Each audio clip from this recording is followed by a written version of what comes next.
Eu acho que você está mudo aí, hein? Vamos ver? Agora acho que sim.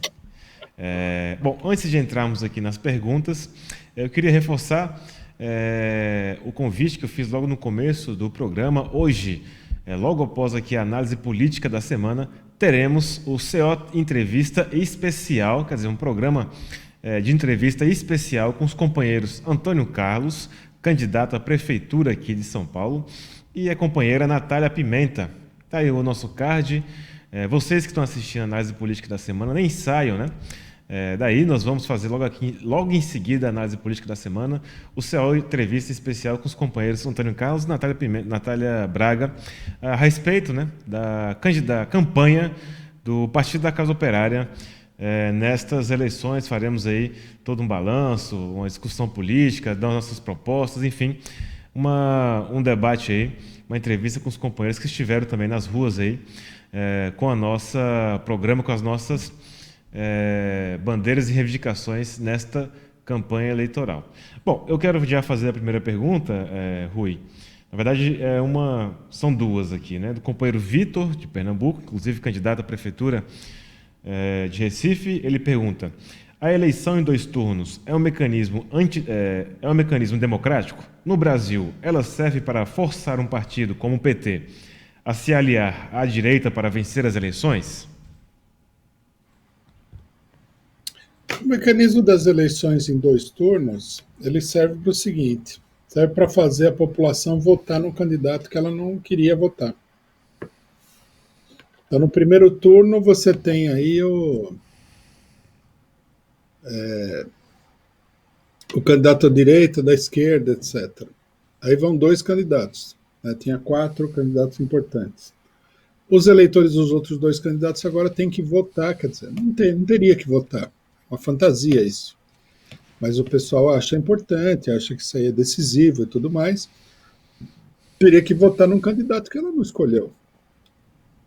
É para isso que servem os dois turnos. Não é tanto para fazer alianças nem nada, é para manipular mesmo o conjunto do eleitorado. Bom, ele continua. Para consolidar a frente ampla, de modo a garantir que o PT apoie o PSOL, é mais conveniente para a burguesia levar bolos ao segundo turno, ou o ideal seria derrotá-lo logo no primeiro para desmoralizar ainda mais a esquerda? Como é que é? Desculpa. Ele diz assim: para consolidar a frente ampla, de modo a garantir que o PT apoie o PSOL, é mais conveniente para a burguesia levar bolos ao segundo turno, ou o ideal seria derrotá-lo logo no primeiro para desmoralizar ainda mais a esquerda? É difícil dizer qual que é a operação política que está em curso, né? Até porque nós não sabemos mesmo quais são as posições dos candidatos. Os institutos de pesquisa dizem que o Covas está em primeiro, o outro está em segundo, mas nós não sabemos se é isso. Já a burguesia sabe muito bem qual que é a realidade. Ela não seguia por essas pesquisas fajutas. E quando eu digo que a pesquisa é fajuta, basta o pessoal olhar para dois casos muito importantes. O dos Estados Unidos, que dava o Biden na frente com 12, 13% de vantagem, e ele nunca teve essa vantagem. Foi tudo isso daí para animar o eleitorado do Biden, desanimar o eleitorado do Trump. Né? Então, por exemplo, se uma pessoa está aí na eleição e leva em consideração essas pesquisas, tá louco. Segundo, a própria eleição de São Paulo, onde o Fernando Haddad foi eleito, e ele esteve na eleição o tempo todo em terceiro lugar. Evidentemente que as pesquisas eram fraudulentas e visavam a fazer com que o russomano fosse para o segundo turno. Então, a primeira coisa que acontece aqui é que é difícil de entender o que está acontecendo.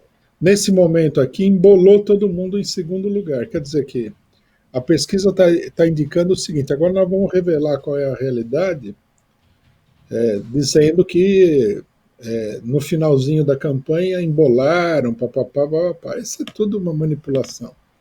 A pessoa não tem que acreditar nas pesquisas, tem que fazer campanha pelos seus candidatos. Né? Veja o que aconteceu no PT. A manipulação das pesquisas acabaram levando várias pessoas a votar no Boulos. Botaram o Boulos aí, que muita gente acredita que é um grande esquerdista, isso é bobagem, uma bobagem total. Ele não tem nada de grande esquerdista, ele fez campanha a favor do golpe. Né? Ele é um oportunista assim, descarado que procura subir aí às custas dos outros. Eu até esqueci de dizer uma das principais peripécias, uma das principais façanhas, melhor dizendo, da campanha do Boulos. Ele colocou um anúncio em São Paulo, onde se você entrar no Google e perguntar candidato do Lula, aparece o Boulos. Tá? Isso aí é o pessoal que fala tanto contra fake news, o pessoal do PSOL, né? Fake news, fake news, fake news. Isso aí já é estelionato político, já não é nem fake news. Quer dizer, o importante na eleição é tomar consciência de que isso aqui é um joguinho onde você só faz o papel de bobo. É isso que acontece. Se a população, por exemplo, o negócio é o seguinte: se houvesse assim uma convicção profunda dos candidatos, isso aí não mudaria nada. Só iria atrás do candidato de esquerda e pronto. É isso que iria acontecer, do seu candidato do seu partido. Agora, não dá, que é uma manipulação, que é um jogo desonesto, isso daí não tem a menor dúvida, isso é o mais importante. Agora, quem que vai ganhar, se... Logicamente que para o Covas, o candidato ideal no segundo turno seria o Russomano. Mas isso daí é uma tese, é uma teoria nossa. Pode ser que eles tenham outras preocupações também. E depois a manipulação, ela precisa ser feita com base na realidade, né? Não dá para você pegar um candidato que não tem voto nenhum e mostrar ele como vencedor da eleição, que isso é muito complicado. Tem que ter uma certa... Você manipula a situação, né? Por exemplo, pegar um candidato que tem pouco voto, aumentar o voto dele, isso aí dá. Agora, não dá para fazer coisas muito exageradas. Mas o fato de que está todo mundo embolado em segundo mostra que é manipulação. Agora é que vai sair quem é que estava em segundo de fato, né?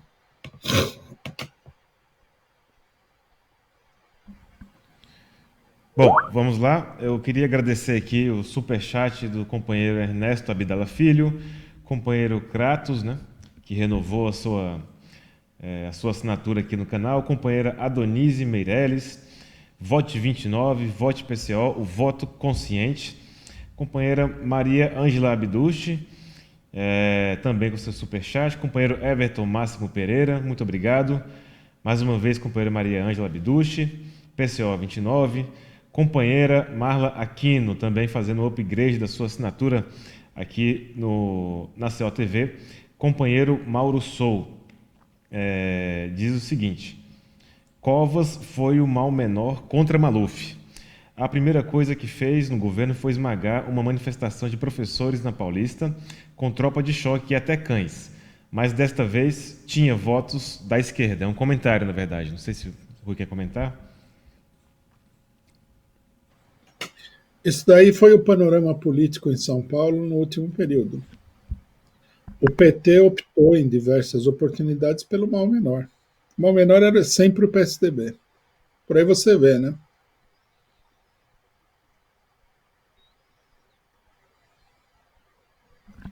Vamos lá, mais um superchat. Companheiro Luiz Preza diz o seguinte: ao consultar a lista de candidatos do PCO, verifica-se candidaturas que se encontram indeferidas com recurso interposto.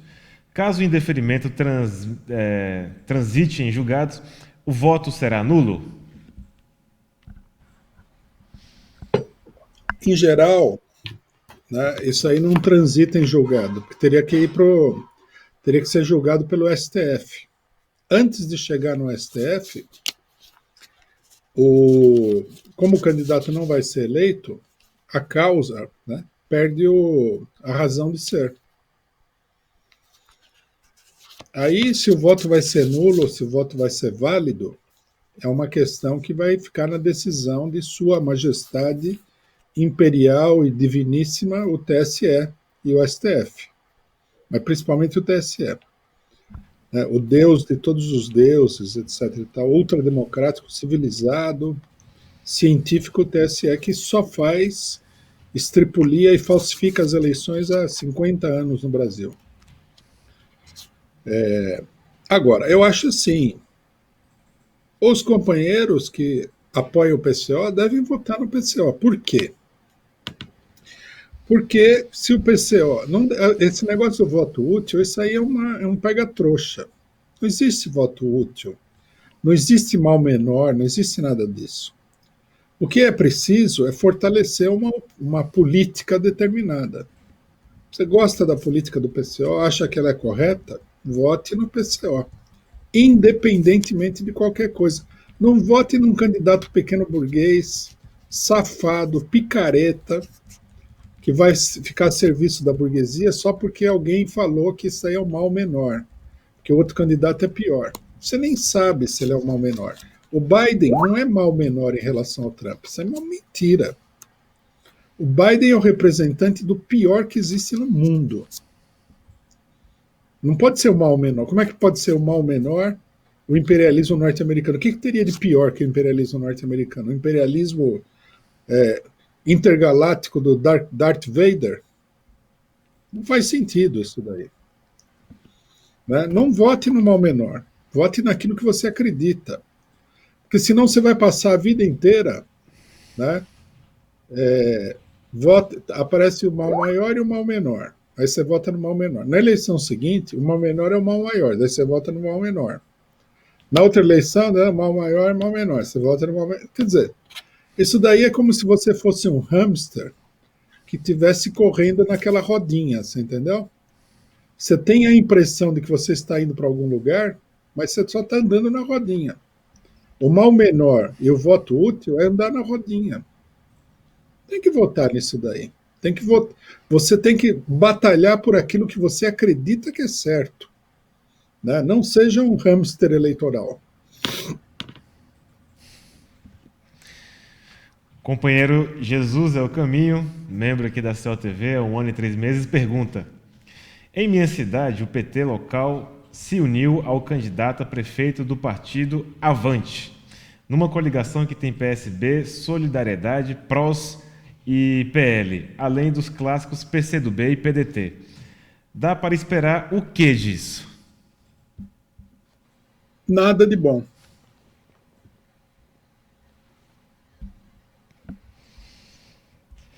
Companheira Denise Clerot, ela contribuiu e perguntou: a prisão de Lula foi uma fraude, mas o povo tinha outras opções. O povo é inocente? O povo é manipulado. Né? Como é que se diz? Muita gente, você fala que o povo é manipulado, aí então, se fosse um repórter treinado da imprensa que nunca mente, né? A Globo, por exemplo, nunca mentiu. A mentira na divulgação de notícias apareceu agora com a fake news. Antes você tinha assim o Império Sagrado da Verdade, Dr. Roberto Marinho, né? O imperador, o Deus da verdade. Então, se você for entrevistado por um repórter da Globo, que é imparcial e nunca mente, ele vai chegar e vai falar assim: então você está dizendo que o povo não sabe votar, que é para você não poder denunciar a manipulação da eleição. Veja, não existe nenhuma ciência para votar. Votar é só votar. Né? As pessoas votam de acordo com os dados que estão lá. E elas são manipuladas. A eleição é uma manipulação geral. Às vezes, né, a manipulação não é suficiente para produzir o resultado que eles querem. Veja a eleição da Dilma em 2014. Mas, normalmente, a manipulação ela é forte. O caso da Dilma, eles também trabalhavam com mais de uma opção. Por exemplo, a Dilma perde, é uma opção. Aécio Neves entra, governo, o governo golpista está sacramentado pela urna, pela maravilha do banho democrático bendito da urna. Se ela não se o Aécio não ganhasse, então era importante que a votação do PT fosse uma votação pequena. A votação do PT fosse a vitória fosse uma vitória por pouco, para dar lugar ao golpe. De qualquer maneira, é uma manipulação. E a gente não tem que votar nessas porcarias aí de aliança com o partido de Zebedeu, Beelzebub, Satanás. Não vota nisso daí. Tem que trabalhar por aquilo que você acredita, não vai atrás de conversa. E depois, sabe o que acontece? A eleição do candidato A, B, C não vai mudar nada. O Brasil não foi criado hoje. Em nenhum lugar, nenhuma vitória eleitoral da esquerda nas prefeituras mudou nada. E não é simplesmente porque a esmagadora maioria dessa esquerda não queria mesmo mudar nada.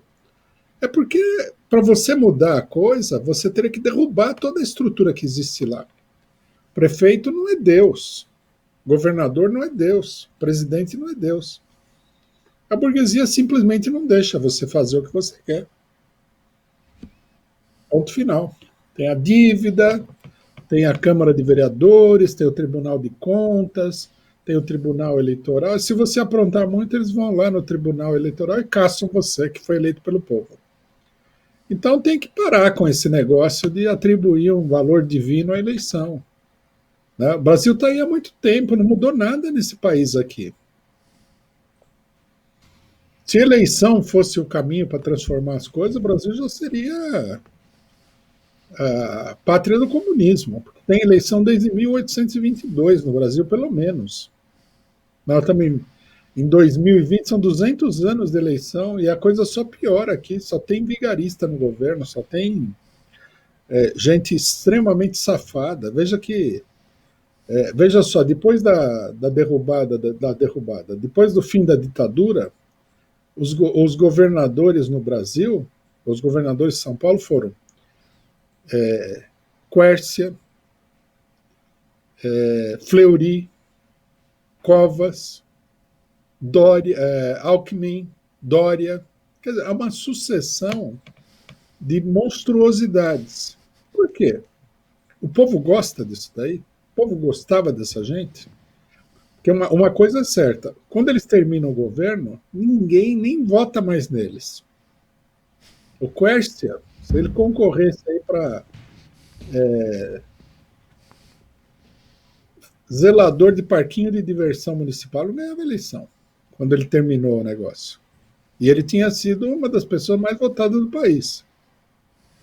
O Fleury, nem falar. Fleury promoveu o massacre do Carandiru, né, de tão bonzinho que ele era.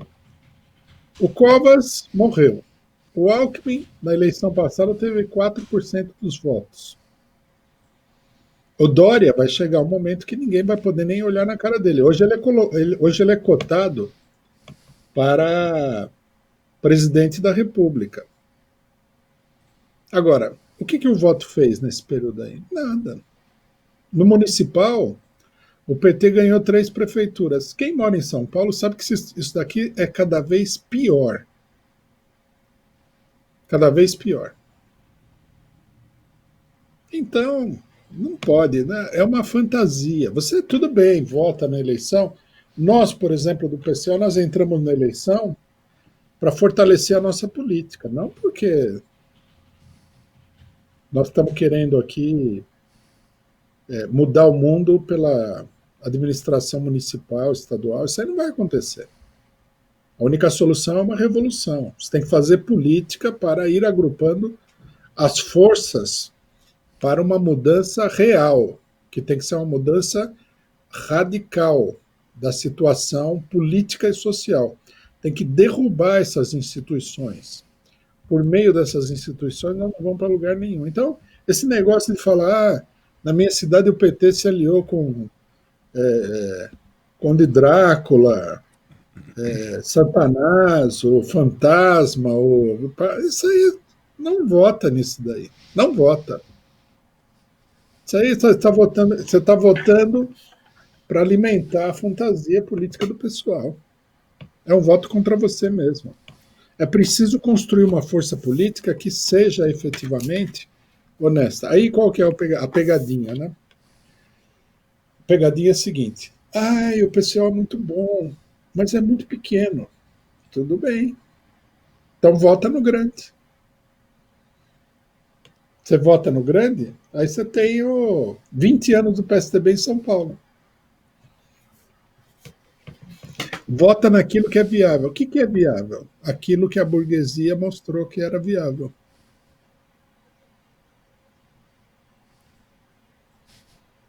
Veja o caso do Boulos, que é muito interessante. O Boulos aparece aí como candidato com mais votação que o PT, que é muito esquisito, né? Que ele tivesse tudo isso. Agora, depois de tanta manipulação, poderia até acontecer dele ter mais voto que o PT. Aí, né, você vota no Boulos e você está favorecendo a política de frente ampla que provavelmente vai tentar levar o Dória ou o Luciano Huck ao poder em 2022. Não vai ter partido para defender o seu interesse, porque o partido do Boulos defende o interesse só deles mesmos. Não vai ter nada. Então, você tem que ter um pouco mais de firmeza e falar: vou lutar por aquilo que eu acredito, não por aquilo que os outros dizem que é viável, que é possível. Não quero ficar isolado, não quero ficar em minoria e tudo mais. Bobagem. Bom, companheiro Alfeu pergunta aqui, contribui e faz a seguinte pergunta. Acho que o companheiro Rui respondeu um pouco, mas vamos lá.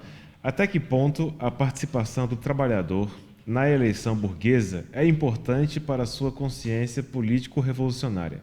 E qual é a posição do PCO quanto à obrigatoriedade do voto? A participação do trabalhador contraditoriamente, né, é importante. Por quê? Porque ele vai mudar o país pelo voto? Não. Porque ele vai aprender uma série de coisas na eleição. Quer dizer, não é a participação na eleição apenas, é a participação na política.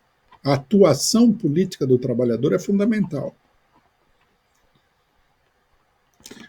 Dentro da esquerda pequeno-burguesa brasileira tem um negócio que é assim: o trabalhador não vota não, não é de esquerda, não sei o quê, papapá, papapá.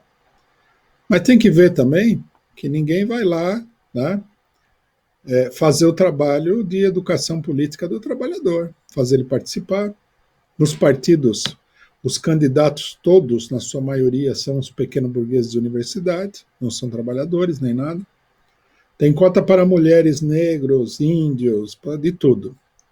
Mas não tem cota para trabalhador, que é a classe social, é o segmento social mais importante do país. Isso aí não tem. Então, o trabalhador fica alijado da política. A burguesia, ela politiza apenas os setores que interessam para ela. Os outros setores é melhor deixar alijado da política porque é mais fácil de manipular.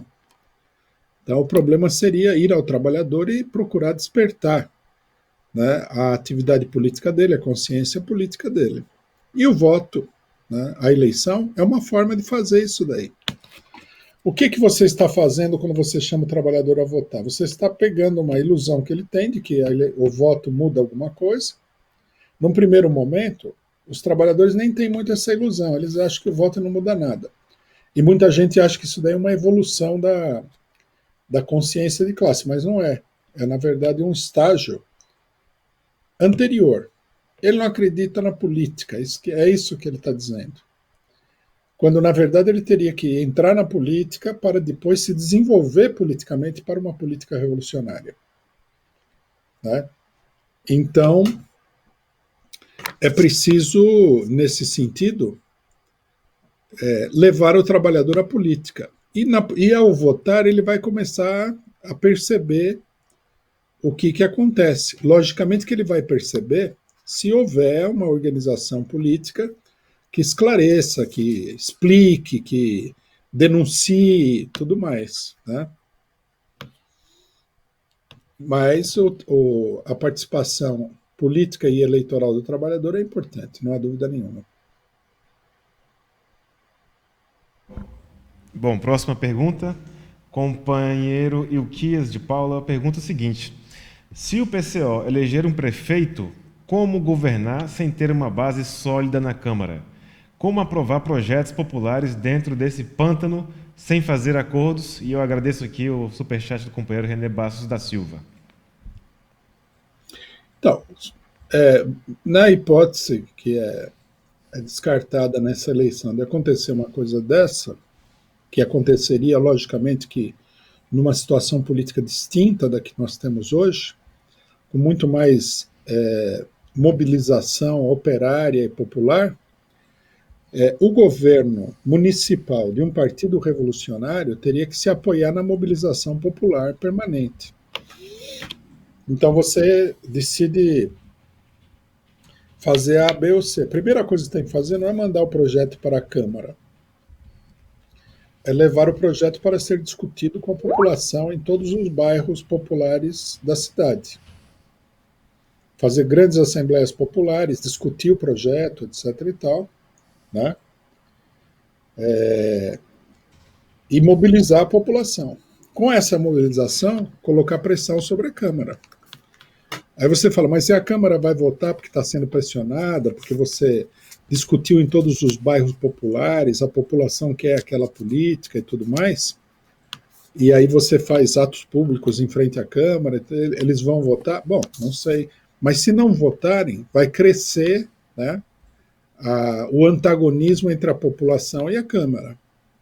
E isso daí vai desenvolver a política revolucionária no âmbito municipal.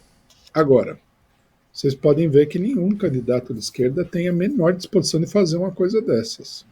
Quer dizer que a política deles não é uma política popular, não é uma política operária, não é uma política do povo.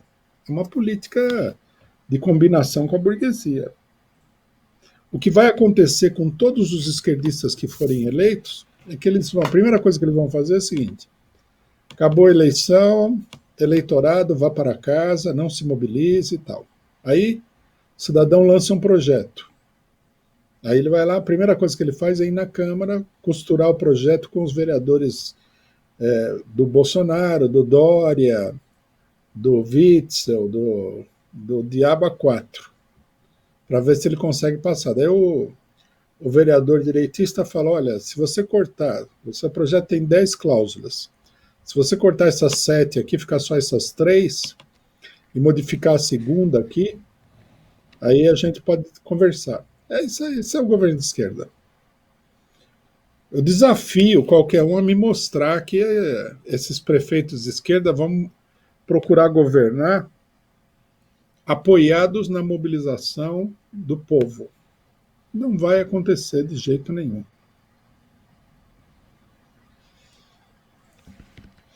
Um detalhe. Né? Só uma coisinha, um detalhe importante. Em algum momento na vida, o PT lançou a proposta de conselhos populares.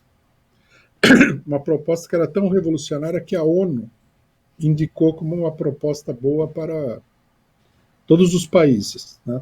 A ONU. O que eram esses conselhos populares? Reunia lá um pessoal, o pessoal discutia, falava assim, precisa fazer tal e tal coisa. Levava para a prefeitura ver se eles queriam fazer tal e tal coisa. Isso aí não tem nada a ver com o que eu acabei de falar. O que eu falei é governar apoiado na mobilização popular. Quer dizer, teria que chamar as organizações populares, sindicatos, mobilizar o povo, discutir as propostas de administração com o povo, amplamente, de uma maneira como nunca aconteceu nesse país aqui, e não aconteceu na esmagadora maioria dos países do mundo, nunca, para que a base da administração, né, fosse uma base inteiramente, estivesse totalmente apoiada sobre o povo, sobre a sua consciência, sobre a sua mobilização. Né? Isso daí seria uma forma muito revolucionária de governo. Não porque você vai também, por esse modo, estabelecer um socialismo de paróquia. Isso aí também não vai acontecer.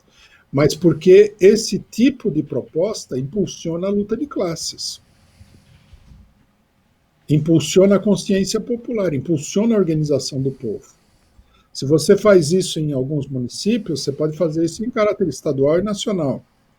Você pode acabar formando conselhos com a classe trabalhadora, conselhos operários, que os russos chamaram de sovietes. E isso daí abre caminho para a tomada do poder, que é a única solução. Né? Não tem solução para nada em escala municipal. Quem acredita nisso daí, acredita numa coisa fantasiosa. Ou fica satisfeito com muito pouca coisa. Bom, antes de chamar aqui a próxima pergunta, queria divulgar uma vez mais o programa que faremos aqui logo após a análise política da semana, o CO Entrevista Especial, com os companheiros Antônio Carlos, candidato à prefeitura aqui de São Paulo, e a companheira Natália Pimenta, candidata à vereança aqui em São Paulo também. O programa será um debate acerca do balanço, né, do PCO nessa atividade eleitoral e também as perspectivas do partido diante desse processo, no qual, inclusive, lançamos aí a maior quantidade da história do partido de candidatos no país inteiro, desde Roraima até o Rio Grande do Sul, como bem lembrou o companheiro Rui Costa Pimenta. Bom, próxima pergunta. Companheiro Facúndia, novo membro, seja bem-vindo. Pergunta o seguinte: é correto pensar que a burguesia quer o Boulos no segundo turno ou aceita, desde que ele não ganhe a eleição, para esvaziar o PT e conduzir o eleitorado do PT feito gado para a direita? É difícil dizer o que a burguesia, nessa altura do campeonato, pretende com o Boulos. A princípio, o que a gente vê, né, mas isso é baseado em informações precárias, é que o ideal seria colocar no segundo turno um candidato mais direitista. Porque se o Boulos vai para o segundo turno, há uma tendência da base do PT de votar no Boulos. Quer dizer, ele acabaria se transformando num candidato poderoso. E a burguesia não quer perder a eleição para o Boulos, né? Tudo bem, se perder, eles vão administrar o Boulos como eles administraram a Erundina, Marta, o Haddad. Isso aí é tranquilo. Mas, no essencial, nós sabemos que a burguesia usou o Boulos na eleição para ofuscar o PT, né? Para isolar o PT. Se eles decidirem, ou se por algum acaso o Boulos for para o segundo turno, a política não vai mudar.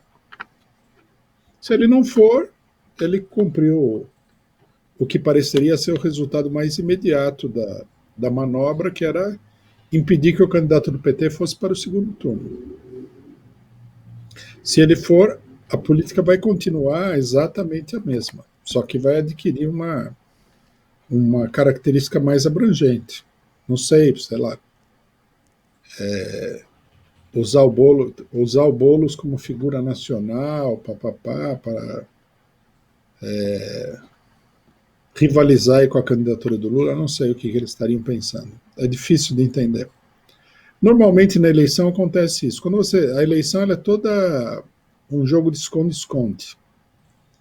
Você pensa que o candidato está aqui, ele está ali. Né? Isso é sempre assim, é muito complicado. Mas o fundamental da política é claro, né? O objetivo central da eleição em São Paulo é isolar o PT. Agora, se isso daí vai funcionar do jeito que eles querem e tal, isso aí já é outra história. Eles tentaram isolar o PT na eleição do Haddad e não conseguiram. O Haddad ganhou a eleição. Tentaram impedir a vitória da Dilma, não conseguiram. Eles também não são o dono da eleição, né? Agora, o mais importante é, seja lá o que for, vai mudar muita coisa. Agradecer aqui o superchat do companheiro Lucas Guimarães e pergunta: os partidos não fazem suas próprias pesquisas. as quais serviriam para contestar as pesquisas divulgadas? Você está perguntando se a gente deveria fazer, né? Deveria fazer, lógico. Nós pensamos nisso várias vezes, né? É que para nós ainda é um projeto um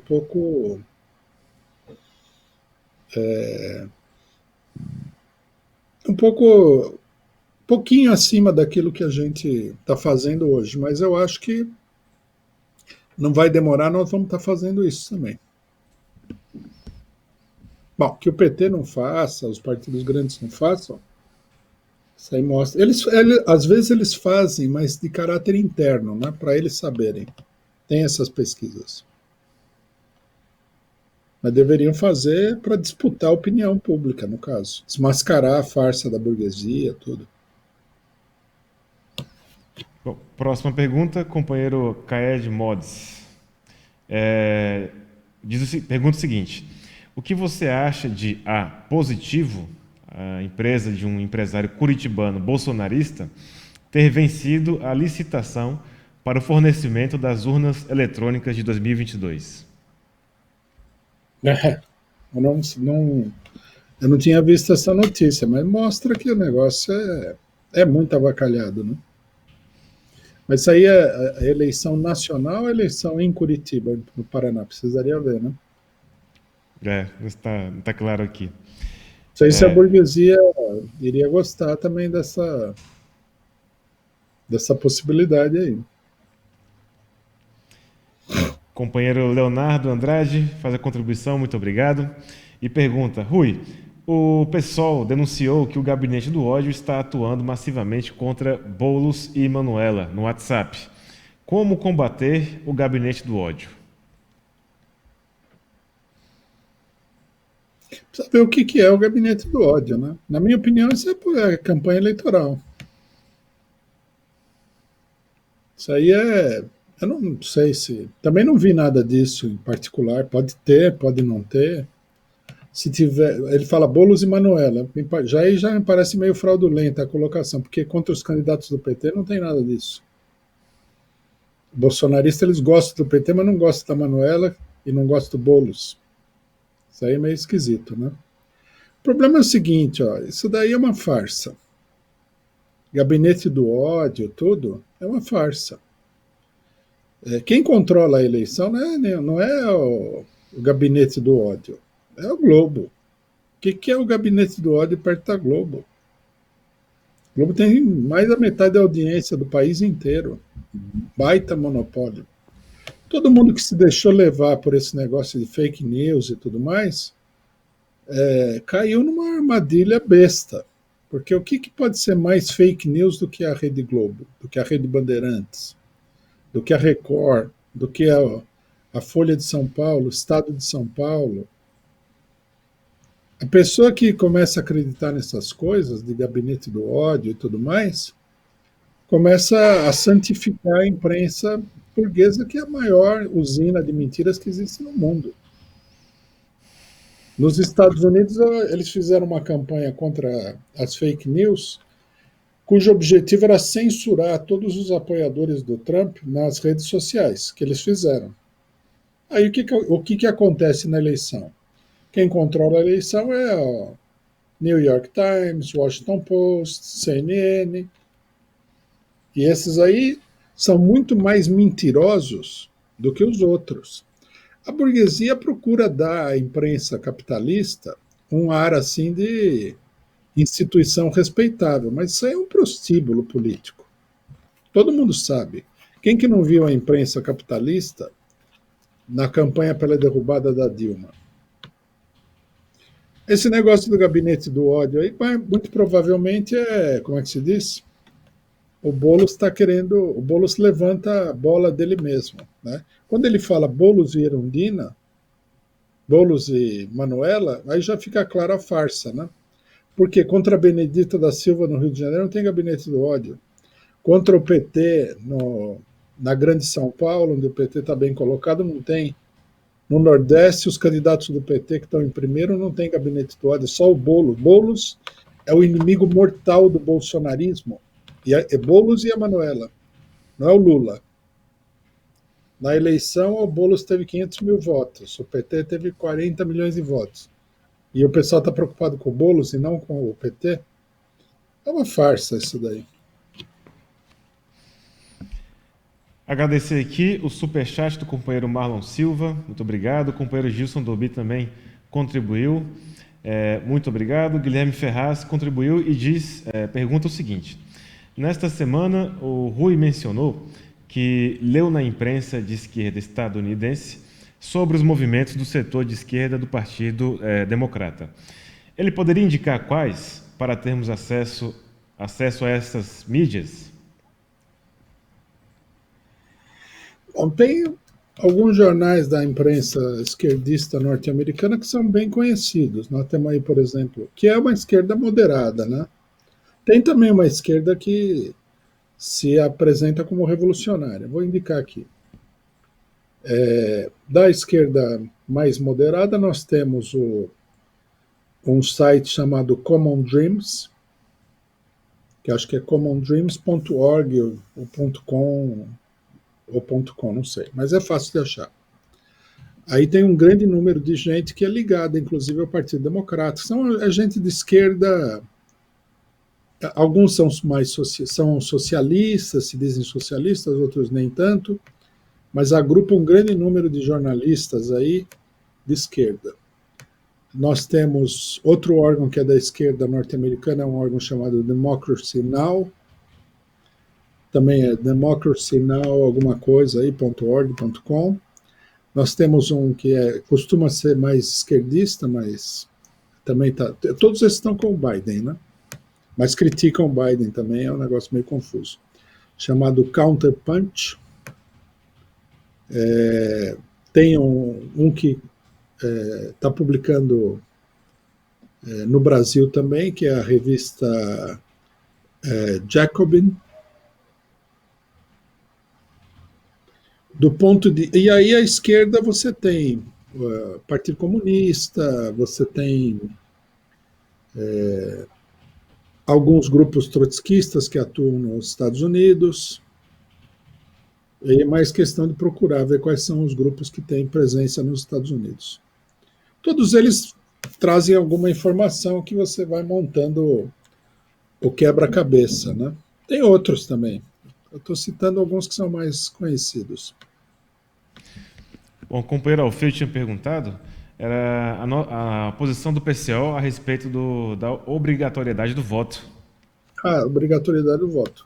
Eu acho que a obrigatoriedade do voto deve ser mantida, né?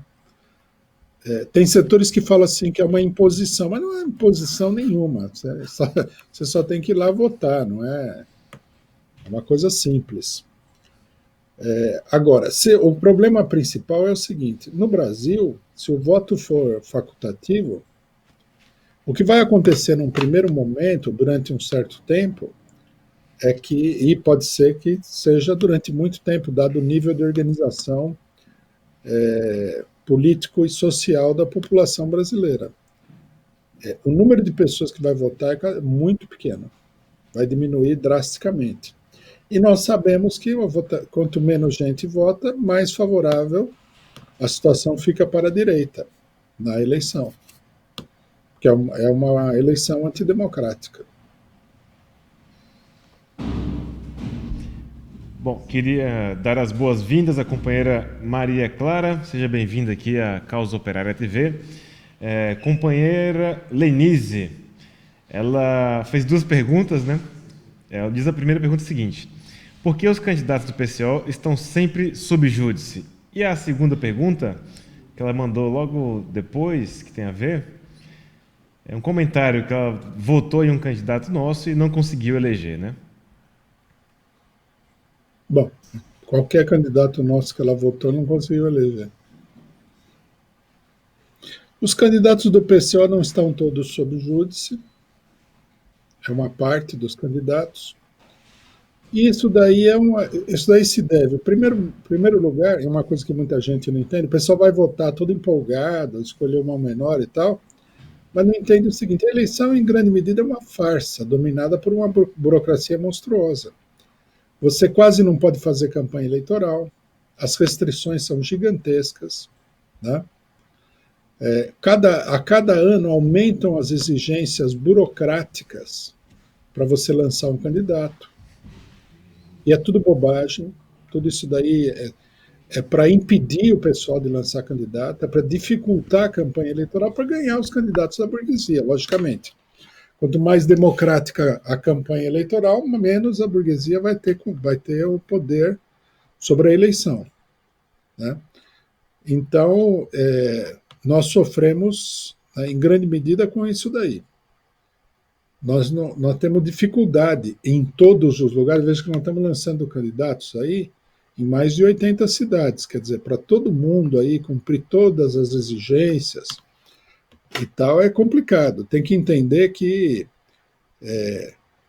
o PCO trabalha sobre uma base que não é igual aos outros partidos. Por exemplo, vamos pegar um partido de direita, que aí já seria, a comparação já seria muito esquisita. Vamos pegar o PSOL. Os candidatos do PSOL e tudo mais, o PSOL enquanto tal, ele vive para a eleição. Quando não tem eleição, você ouve falar do PSOL através do vereador, do deputado federal, etc. e tal. O partido é isso daí, uns parlamentares. É um partido totalmente eleitoral. De vez em quando eles chamam aí um pessoal para sair à rua, fazer alguma campanha e tudo mais. Então, quer dizer, um partido como esse, ele está completamente envolvido com o negócio eleitoral. Ele prepara tudo com antecedência, o pessoal economiza dinheiro. Acabou a eleição, o pessoal já está economizando dinheiro para a campanha seguinte. É um partido que vive para isso, especializado em eleição, né? Os deputados aí contratam advogados. Por exemplo, em muitos lugares no PSOL, cada diretório tem um advogado ou dois, cada candidato às vezes tem um advogado e tudo mais, porque eles estão profundamente preocupados. E eles têm condições, né? O cidadão recebe dinheiro do Armínio Fraga, uma parte desse dinheiro é para contratar uma pessoa que vai registrar a candidatura dele direitinho. O pessoal não tem nada disso. Nós somos um partido de militantes, não de deputados. E os militantes têm dificuldade de acompanhar essas regras que mudam todo dia. Né? Por exemplo, veja só, um problema que nós tivemos com alguns candidatos. Para lançar candidato em cidades onde nós não existíamos anteriormente, precisava lançar um comitê provisório ou uma direção municipal.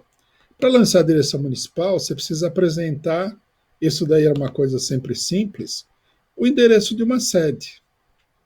Né? Então você mostrava lá, o diretório funciona no endereço tal, podia ser uma garagem, a sede de um militante, etc. e tal. Né? Aí o TSE estabeleceu que você precisa de um CNPJ. Por que o diretório precisa de CNPJ? Deus talvez saberá. Mas como Deus não existe, então ninguém sabe. É só para encher o saco e dificultar a vida das pessoas. Bom, aí, em alguns lugares, os militantes foram lá tirar o CNPJ, né? Normal. Aí, o que acontece? A Receita Federal, que dá o CNPJ, determinou que o imóvel deve ser um imóvel reconhecidamente comercial. Não pode ser a garagem da sua casa. Você tem que alugar o imóvel comercial. Em alguns lugares eles exigiram isso. Bom, aqui vamos falar claramente. Sem o dinheiro do Armínio Fraga, sem o apoio da Globo e etc., sem fundo eleitoral de 200 milhões de reais e tudo mais, nós não temos condição de alugar imóvel comercial para eleição. Não temos mesmo. Se a gente fosse alugar em todo lugar, tudo bem que a gente teria que ter feito isso com antecedência, mas se fosse alugar em todo lugar, o fundo eleitoral ia só para alugar esses imóveis comerciais. Quer dizer, eles estão impedindo o partido de se organizar com essa porcaria aí. Isso aí foi feito para quê? Para barrar uma parte dos candidatos na eleição, evidentemente. Aí nós entramos falando que é absurdo. Você não pode impedir o partido de tirar o CNPJ porque o imóvel não é comercial, até porque o partido não é comércio. A gente não vende salsicha, né? Nós não somos loja de departamento, não vendemos lingerie. É um partido político. Pô. Né? O normal seria que a pessoa falasse: a sede do partido é na minha casa, ponto. É isso. Quer dizer, é uma coisa para excluir o cidadão que não tem recursos da eleição. Assim, o que acontece? A eleição vai ficando cada vez mais na mão dos partidos milionários. Ou seja, o povo não participa da eleição. Esse é o problema que nós tivemos. Aí, o segundo problema, o que é? Você tem o TSE e o TRE local. Por exemplo, Maceió, nós fomos inscrever o... Você pode inscrever o candidato de duas maneiras, segundo a legislação eleitoral. Você pode inscrever através de um programa de computador, que é feito pelo próprio partido. Se você não cumprir esse prazo, você pode fazer diretamente no cartório eleitoral, pelos candidatos. Né? Em Maceió, nós fomos fazer pelo segundo método. Não sei o que aconteceu, a gente atrasou lá, deu um problema e tal, tudo normal, né? Que aconteça problemas. Só que chegamos no cartório eleitoral, a pessoa falou: não vamos aceitar o registro de vocês. Recorremos para o TRE falou: não, o cartório decidiu, tá bom. E agora estamos no TSE para ter o candidato. É uma perseguição, né? Se o pessoal acredita que o negócio é simples ou que é um problema de que o pessoal é desorganizado, não conhece o mundo. Num certo sentido é verdade, o pessoal é desorganizado. Tem partido que tem 500 milhões de reais para fazer eleição, nós não temos. Se a gente tivesse 500 milhões de reais, a gente era muito mais organizado, com certeza. A gente contrataria, sei lá, um advogado, uma contabilidade em cada cidade do país aí para fazer a campanha. Mas nós não temos, né? Então, eu acho que o caso do PCO ajuda a mostrar que é preciso lutar para você construir um partido que não é o partido daqueles que fazem sempre a mesma coisa, que perpetuam o regime político que está aí. As pessoas que dizem que não pode, por que é tão desorganizado assim, não entendem a diferença entre ser pobre e ser rico, entre ser um burguês e um operário. Tem candidato nosso a prefeito que mora na favela. Não é favelado do Armínio Fraga, né? Que tem o favelado do Armínio Fraga. É favelado mesmo, favelado sem Armínio Fraga. Então, o cidadão não é especialista em lei eleitoral nem nada. Para que você tivesse uma lei democrática, a lei democrática, por definição, isso é uma coisa que também a esquerda não entende, a esquerda brasileira gosta de botar gente na cadeia, né? É incrível. Mas para você ter uma lei democrática, o primeiro conceito é: a lei tem que ser simples e enxuta. Quanto mais lei, mais ditadura. O TSE, cada eleição, você tem que... Se você não for de boné vermelho no cartório, não aceita a sua inscrição. Se você não mudar o nome para Bolsonaro, não pode se inscrever. Se você não tiver 752 documentos provando tudo que eles querem que você prove sobre você mesmo, em 42 vias, não pode se inscrever. Se não tiver a sede e tal, não pode se inscrever. Se não tiver outro negócio, não pode se inscrever. Bom, aí acontece que o candidato que tem dinheiro, o que já é parlamentar, que tem dinheiro, porque parlamentar ganha uma fortuna no Brasil, ele sai melhor. E a pobreza, a população, o povo, que seria, digamos assim, a coisa indispensável na democracia seria o povo. Não pode participar da eleição. Quer dizer, não é uma eleição, é uma fraude. Né? Nós tivemos um problema de tudo quanto foi tipo com a legalização do nosso partido até hoje. Tudo quanto foi tipo. Nós tivemos uma eleição que um vigarista foi lá no cartório eleitoral, porque provavelmente ele conhecia algum picareta dentro do cartório eleitoral, se inscreveu como candidato pelo PCO, sendo que ele nunca foi filiado no PCO, não tinha nada a ver com o PCO. Nós fomos tentar impedir a candidatura dele e a gente não conseguia. Não é assim como parece. E aí na imprensa, a imprensa não é a imprensa, não sei se a pessoa que fez a pergunta tem a ideia de que a imprensa é democrática, né? A imprensa não vai chegar lá e falar assim: essa burocracia impede as pessoas de ser candidato. Não, a imprensa aplaude, fala que o candidato PCO está indeferido, né, faz campanha. Tem gente até, teve uma denúncia que um pessoal do PSOL, vendo a nossa candidatura ser indeferida, começou a ligar para as pessoas falando que não estavam indeferidos, que era para votar no PSOL. Quer dizer, essa baixeza extraordinária que acontece nas eleições, né? É uma baixeza. Agora, se a pessoa votou no PCO e o candidato não foi eleito, bom, os candidatos do PCO nessa eleição aqui não vão ser eleitos também. A nossa proposta é o que é? Vote no PCO para fortalecer o partido, fortalecer uma política. Não vote em fantasias. Não eleja o bolsonarista do PSOL porque ele é bolsonarista. Mesmo que ele possa ser eleito, ele já é até vereador. Ele vai ser reeleito. Ele não vai satisfazer o que você quer. Ele não vai fazer avançar a sua luta. Ele não vai fazer avançar os interesses populares, vai trabalhar contra você. Não vote nesse tipo de partido. Não vote nesses partidos que são um cabide de emprego para candidatos a deputado, a vereador.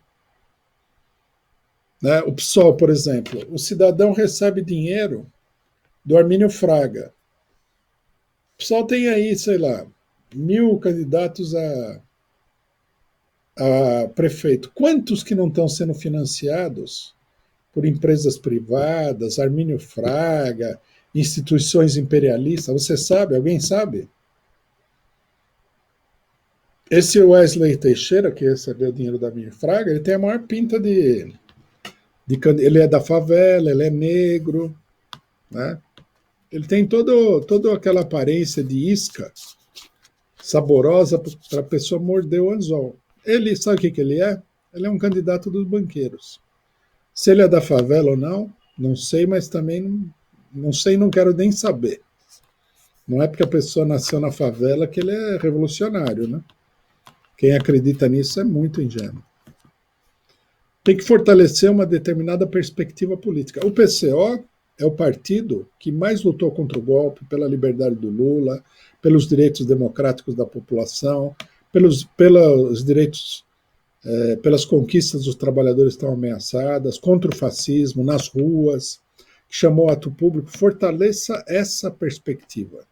Não vote em candidato vendedor de milagre. Bom, agradecer aqui, né, companheira Elizabeth Novi. Ela diz o seguinte: CLTV, Rui, depois das eleições, igual a antes das eleições, quais os próximos passos da nossa luta? Essa é uma pergunta importante. Para o PCO não muda nada. A eleição é apenas uma etapa de luta.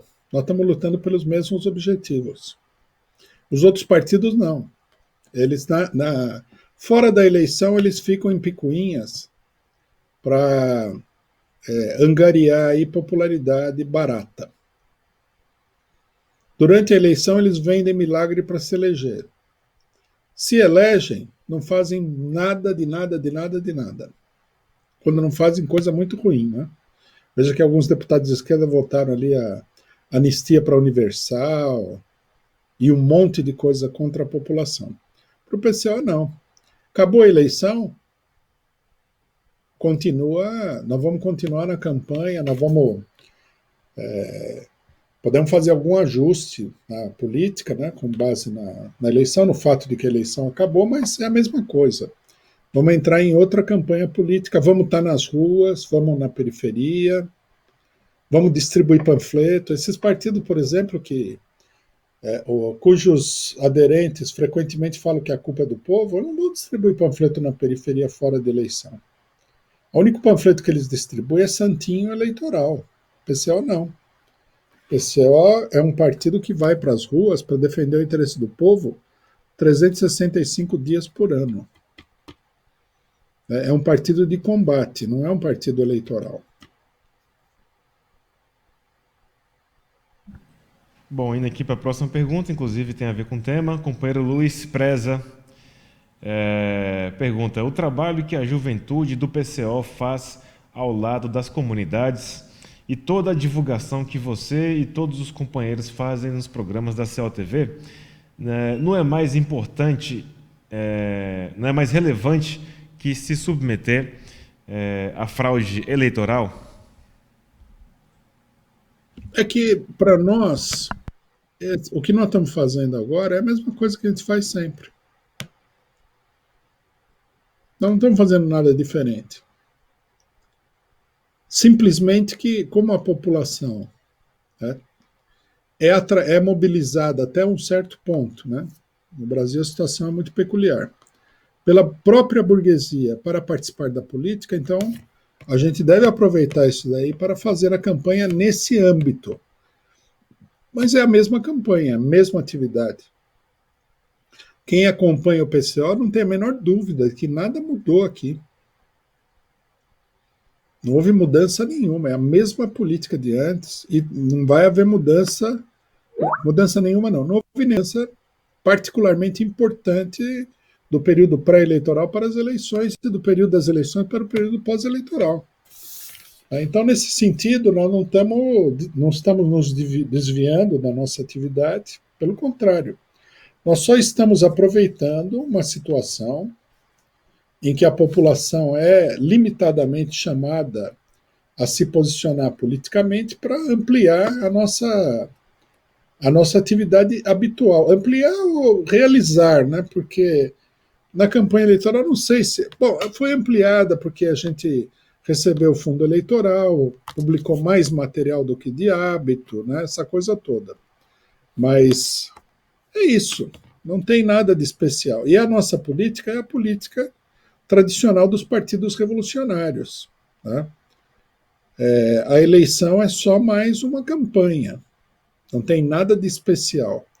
E é importante também, a gente aproveitou a eleição para mostrar o contraste que existe entre o nosso partido e os outros partidos de esquerda. Para eles, a eleição é tudo, né? É o mundo todo, é o universo todo deles. Depois da eleição, eles vão para o parlamento e ficam naquele circo parlamentar, né, onde eles querem dar a impressão de que eles estão na maior luta para defender o interesse do povo, quando na realidade não estão fazendo nada. Os deputados do PSOL, é importante lembrar, e uma boa parte dos deputados do PT, bom, os deputados do PSOL, uma parte deles fez campanha a favor da Lava Jato, a maior parte deles. Eles fizeram toda uma campanha contra a corrupção. Quer dizer, você bota nessa esquerda aí o cidadão vai apoiar o Sérgio Moro, a CIA, o FBI, a direita brasileira e derrubar o partido que foi eleito pelo povo. Precisa pensar nisso daí na hora de discutir o problema da preferência por esse ou aquele partido. Que partido que é esse? O PT, por exemplo, a maior parte dos deputados todo mundo ficou quieta, ficou com medo de defender o próprio partido. PCdoB, idem. O PCdoB agora está apoiando a Frente Ampla. Frente Ampla é a candidatura do Dória, a candidatura do Huck, a candidatura do Ciro Gomes.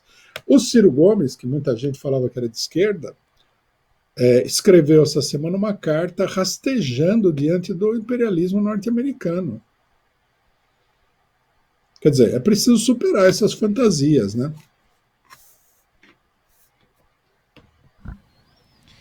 Bom, vamos lá, agradecer aqui o superchat da companheira Paula, companheiro Kratos, muito obrigado, companheiro Cláudio Loredo, fala que o PCO é o Partido Revolucionário do Brasil, companheira Renata Diniz, muito obrigado, superchat do companheiro Carlos Araújo, companheira Vanusa Gomes, também mandei super sticker, quem mais?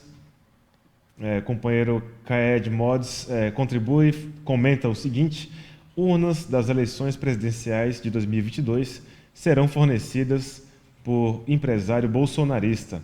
Esquerda não está repercutindo este novo golpe. Apuremos.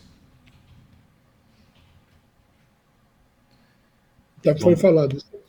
isso. Vamos lá, que mais tem aqui? Bom, Leonardo Andrade contribui e pergunta: Rui, o PCO é a favor do voto pelos Correios? De forma nenhuma. Uma eleição, a gente tem que entender que há 1 milhão de formas de fraudar a eleição. Então, a coisa deveria ser muito controlada mesmo. O TSE ele gosta de controlar os candidatos, para eles não poderem concorrer, etc. e tal. Mas na hora do voto, é aquele controle meia boca que cheira aí a fraude. Né? Voto por correio é uma barbaridade, lógico. A coisa mais fácil do mundo é fraudar um voto pelo correio. Nesse sentido, o Trump estava certo de protestar contra o voto pelo correio. É totalmente irregular. Companheiro Leonardo Andrade pergunta, muito obrigado pela contribuição. Rui, o golpe no Peru, por que a esquerda não denunciou? E outra, Ciro Gomes trabalha contra o PT em Fortaleza e em todas as capitais. Caiu a máscara dele? A esquerda brasileira não denuncia golpe nenhum.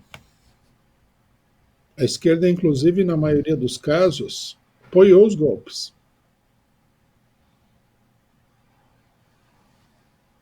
Né? E a esquerda tem uma política, que é uma política absurda, que é o seguinte: se a pessoa que recebeu o golpe não for um esquerdista, assim, mais ou menos com uma certa fama de esquerdista, tipo Evo Morales, aí não se coloca contra o golpe.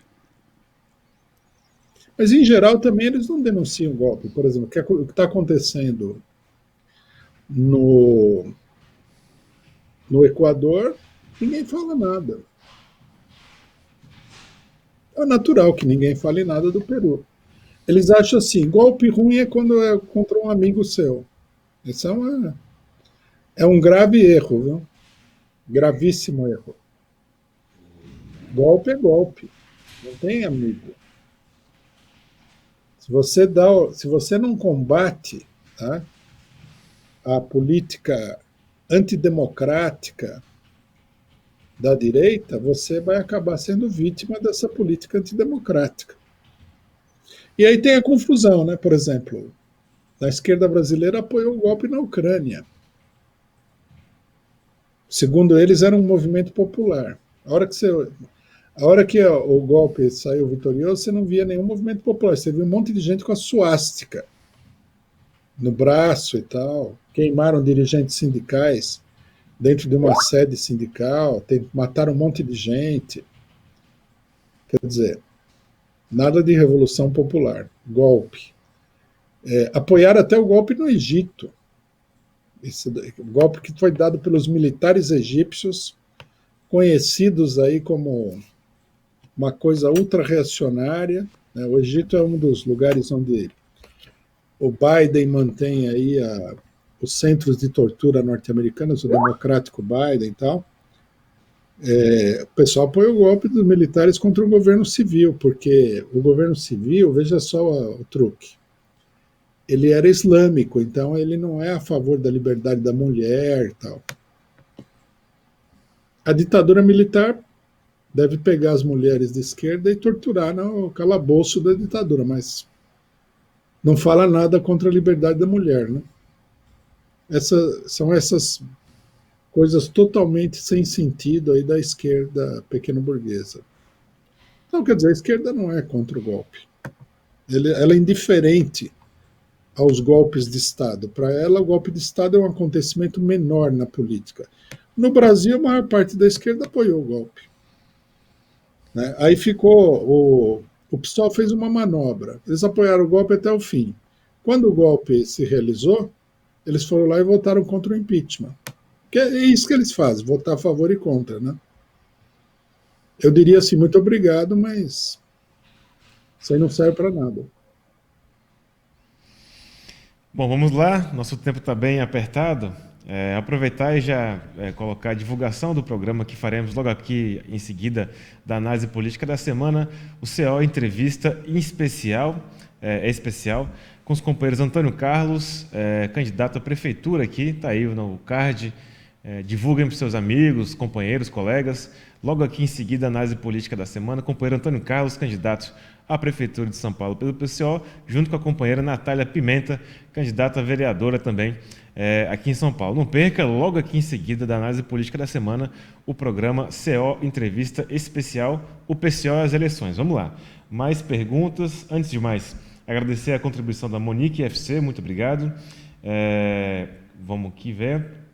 Companheiro Samuel Salimen pergunta o seguinte: o PSOL, assim como o identitarismo, é uma armadilha para os Exatamente. O PSOL e o identitarismo, ambos são uma armadilha.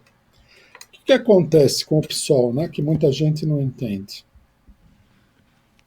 Porque, a princípio, se você olhar, o PSOL seria um partido mais esquerdista do que o PT. Eles romperam com o PT na época que o governo Lula fez a reforma da Previdência, uma coisa, obviamente, direitista. Então, quer dizer, romperam, digamos assim, pela esquerda. De acordo com o senso comum da esquerda, um partido que tem uma opinião, uma ideologia mais esquerdista, é um partido mais esquerdista de fato. Mas não é assim que funciona a coisa. O PSOL, ele é parecido com o PT, mas de uma maneira muito particular, né? A cúpula do PSOL é como a maior parte da cúpula do PSOL. São parlamentares de classe média, pequeno-burgueses, que estão aí, né, levantam uma política social para conseguir apoio e estão preocupados com a sua própria carreira parlamentar. Parlamentar, como prefeito, etc. e tal. Carreira política institucional. Quando o PSOL surgiu, nós destacamos a diferença essencial entre o PT e o PSOL. O PT é um partido que tem uma ampla base eleitoral e de apoio operária. Por exemplo, a base principal do PT é a CUT. O PSOL não tem nada disso. O PSOL não tem CUT. Né? São milhares de sindicatos, etc. e tal. Então, a ligação do PSOL com os interesses populares é só espiritual, digamos assim. E isso daí não tem sustentação. O político pequeno burguês, ele entra na política e ele vai se envolvendo cada vez mais com a burguesia. E como ele não tem um freio, que seria a CUT, ele vai embora, ele faz qualquer jogo com a burguesia. Você diz que o governo Lula fez um acordo com a burguesia, mas era um governo, digamos assim, reformista. Reformista, fez um acordo com a burguesia nacionalista, tudo isso por quê? Porque a base do PT pressiona muito nesse sentido. O Lula já é um político que tem esse perfil mesmo do PT. O PSOL não. No PSOL entra qualquer pessoa e não é que nem o PT, onde o Lula é a pessoa principal. O PT tem um monte de gente vigarista. Mas aí você tem o Lula, tem a CUT, tem todo um sistema, né, onde esses vigaristas causam mal, logicamente, mas não são o fator predominante. O PSOL não. O PSOL, ele é um partido que está aberto a qualquer tipo de jogo político da burguesia, justamente porque ele é um partido pequeno burguês. Nós falamos, o PSOL ele vai virar um partido direitista, oportunista, muito mais cedo do que o PT fez, né? E esse negócio se confirmou. Dentro do PT, para que o PT fosse, a direção do PT, levasse o PT a uma política aberta de colaboração de classes, foram 10 anos de luta política. Né? E ainda assim, essa colaboração de classes foi uma colaboração de classes meio disfarçada, que foi a chapa do PT na eleição de 1989. Né? Quer dizer, foi toda uma luta dentro do partido contra os setores operários e tudo mais, para que o PT se enveredasse pela conciliação de classe. O PSOL não. Logo de cara ele já começou a sua aliança com a burguesia e tudo mais. O PT tem uma aliança com a burguesia, mas o PT é digamos assim, um representante típico da esquerda popular. Né? O PSOL não. O PSOL faz o PSOL, a política dele é toda voltada para setores de direita, pró-imperialistas e tudo mais.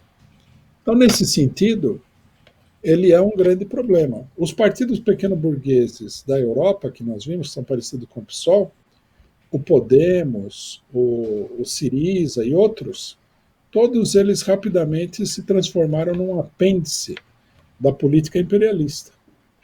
E o PSOL é a mesma coisa. Não é? Tem gente que fala assim: ah, vocês têm um problema pessoal com fulano, com Guilherme Boulos, por exemplo. Não.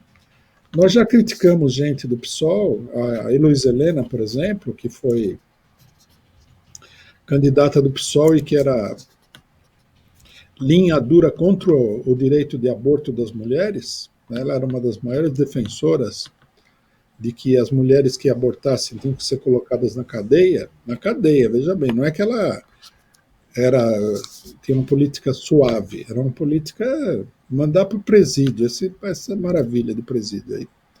Nós criticamos muito isso, muito mais do que o Boulos até. O Plínio da Arruda Sampaio, um direitista do PT, que depois o PSOL tentou transformar em super esquerdista, nós também mostramos. O cidadão ele defendia o PSDB na eleição, ele defendeu o Serra contra o Fernando Haddad na eleição. Imagine só, era um ultradireitista.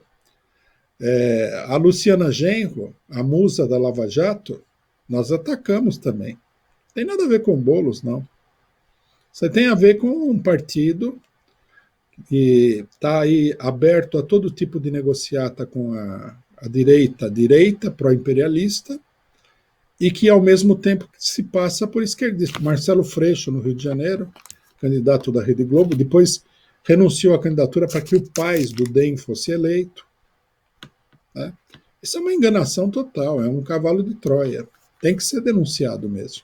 Assim como a gente tem que denunciar também as falcatruas do PT, não é que a gente tem que passar a mão na cabeça do PT. Tem que denunciar tudo. Mas entre o partido que sofreu o golpe e o partido que apoiou o golpe, com quem que a gente vai ter uma aliança? O partido que sofreu o golpe. Né? A coisa é concreta. Bom, não por acaso o PSOL é o partido identitário por excelência. A maior parte dos identitários estão aí dentro do partido. O identitarismo é uma política de classe média, né? Uma política pequeno-burguesa e burguesa, e é inclusive uma política imperialista. Né? A fonte na qual bebem todos os identitários é essa monstruosidade do Partido Democrata norte-americano. Não vamos nos iludir. Os identitários são o Biden, a Hillary Clinton, o Bill Clinton, que são todos, obviamente, identitários de Araque. O Obama, né? Eles lutam contra a opressão de Araque. Identitários não, eles são identitários de verdade, mas eles são lutadores de Araque contra o negócio. É uma coisa fajuta. Tem que entender isso daí, tem que entender profundamente. Né? A caracterização do PSOL é importante, porque o PSOL está se desenvolvendo porque a burguesia dá um impulso ao PSOL. A burguesia agora ela vai privilegiar o PSOL e o PCdoB. Né? A campanha em torno do PSOL foi enorme na eleição. Eles querem que o PSOL cresça para isolar completamente o PT, o Lula, etc. e tal. Agora, o interessante é o seguinte, quando a gente fala que o PSOL é um partido pequeno burguês, o pessoal fala, não, isso aí é um erro e tal, esquerda bem pequeno burguesa mesmo, puro sangue quase. Você vê, o Marcelo Freixo, no Rio de Janeiro, o eleitorado dele é o mesmo do Aécio Neves. E o Boulos, em São Paulo, o eleitorado dele fala que a esmagadora maioria é da classe classe média alta e na burguesia. E a burguesia, você vê que ela toda hora ela adora o Boulos, né? A Globo adora o Boulos, a Folha de São Paulo adora o Boulos. E tem um pessoal que pensa que é esquerdista, também adora o Boulos. Vamos lá então para a última pergunta. Companheiro Fernandes, agradeço a contribuição. Ele pergunta, ele diz, né? Tabata Amaral nasceu na favela. Hoje Tabata representa quem? Ciro Abutre vai sair vitorioso nessas eleições? Bom, o Ciro tem o seguinte, um setor da burguesia trabalha pelo Ciro, porque há muitas contradições dentro da burguesia. Tá? A burguesia sabe que um governo do PSDB, ou do Luciano Huck, tem um setor da burguesia que atua mais dentro do país, no mercado interno, eles sabem que Luciano Huck e Dória, etc. e tal, vão colocar uma política neoliberal hardcore, digamos assim.